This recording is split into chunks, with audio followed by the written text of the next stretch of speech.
When you first open UV Mapper, open your model in UV Mapper, it's going to look a little strange because all the body parts are kind of clumped together.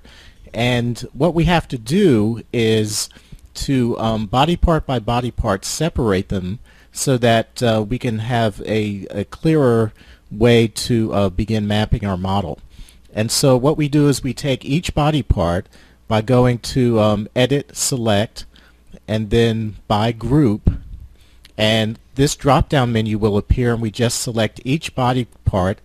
And the way to shrink it, you'll notice that I'm shrinking it down and then moving it off to the side. The way to do that is to hit the slash key on your keyboard every time you select a body part, and you hit that key about 2 or 3 times, and that reduces the size of the image, the body part you selected, to about 25%.